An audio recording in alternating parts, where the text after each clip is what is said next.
Hello, hello. So, day 10, Moon 1, day 10.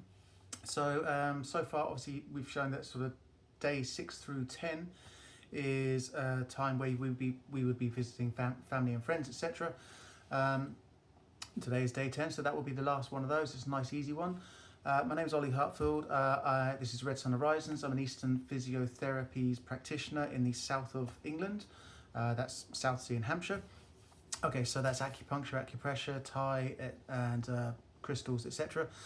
So we are still moving through the Lunar Tao by Denming Dao, and this is day 10 of Moon 1, as in New Year's Day was nine days ago, as far as the Chinese calendar goes.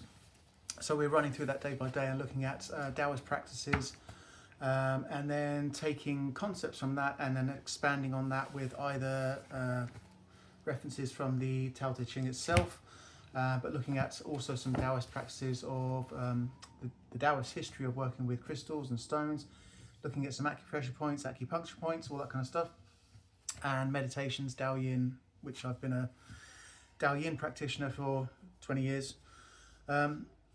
Okay, today's fairly straightforward in the sense of it is the final day of visiting family and friends. It kind of really gives more of a concept. The title for this one is called Offering. So I did touch on this yesterday, and it is that concept of give freely, because if your hands are always full, you can never then receive. So yeah, let's go straight into that. So again, so yeah, we're visiting family and friends. It's the last day of that. Visiting temples to pray for good fortune and health. Again, that kind of goes through that concurrently through day 6 through 10. Today it does specifically say invite friends for dinner, and that's the 10th through 12th day. So today, tomorrow, and the next day. So Thursday, Friday, Saturday. Okay. So going back to that quote then, more specifically. So kneel down. Open your heart and hands. Give. Only empty hands can receive. Okay. And it does go on further to say, so bow when asked, have you eaten rice yet? But it does go into that tomorrow. So have you eaten rice yet is an old way of asking people when people were in absolute more sort of poverty and stuff. That was just a way of greeting. It goes more into that tomorrow. We'll go into that. So I like this one. This excerpt is: consider whether the religion may not be the imposition of prescribed right, that's R-I-T-E, but actually the openness to show how we really feel. So yeah, it's kind of going into this concept of a lot of the more sincere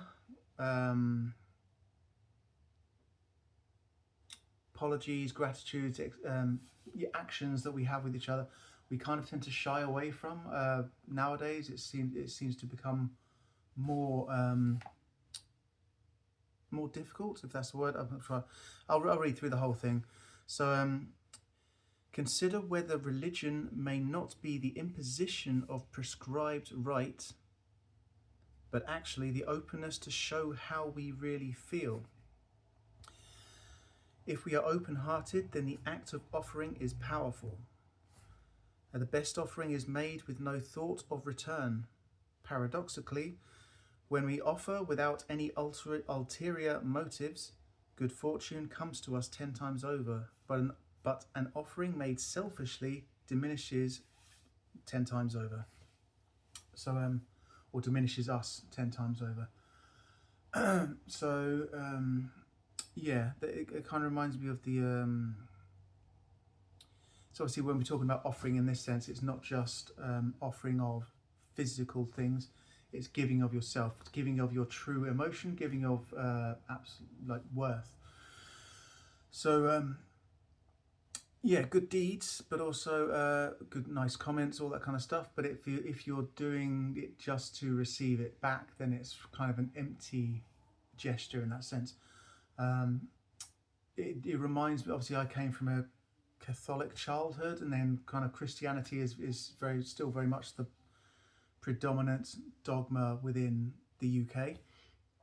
So it kind of reminds me of that being in churches, obviously being, when you're a child, you're kind of forced to sing all these hymns and stuff, which most people don't have much, they don't really put much worth into it if they're just singing it but not putting it. But I always remember this bit of the priest would stop and say, now turn to your person on the left and say, peace be with you. So you do that and you'd shake hands, and peace be with you. Turn to the person with the right, and now turn to the person behind you and say, peace be with you. And it was all this, it was literally just kind of empty words. You might have some feeling towards it, but again, it's prescribed rite, R-I-T-E. So yeah, so that is the kind of thing, obviously. So yes, if today is a day of offering and everything else, it's like kind of look at why you're doing it and who you're doing it for and all that kind of stuff. Yeah, so the concept of, obviously, if you never empty your hands, how can you ever receive? It also falls into chi work when you do things like chi practice, so through qigong or Daoyin or Tai Chi, etc. Anything where you're working with chi, or in more Vedic senses, more with prana.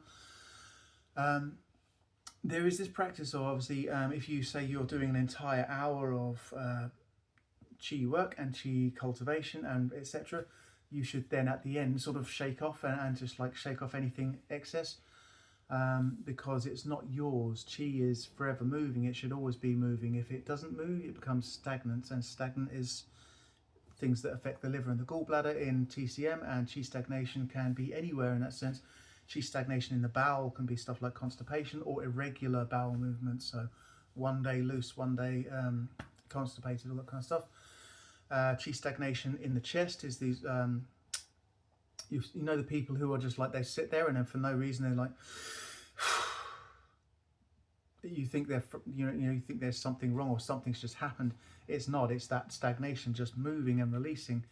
And this whole chi stagnation is very much tied to, as I said, with the liver, the gallbladder, and it is very much a thing of frustration, ruminating, but lack of expansion, lack of movement in that sense. So if someone's life isn't going the way they want it to do, again, that causes frustration. This is all stuff that is gallbladder. It affects the ligaments and tendons. Everything becomes overly tight because we're stressed. It's also the wood element, so there's a whole thing with that as well. So wood is very much the element of growth and expansion. We are now coming into spring, and it is the time of the wood element as well.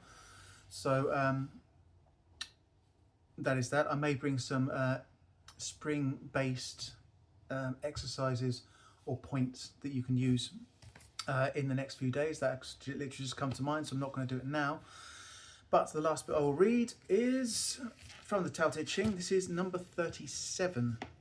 So looking at offering and receiving, obviously it's about balance. So this one kind of addresses balance quite nicely, and it fits the theme.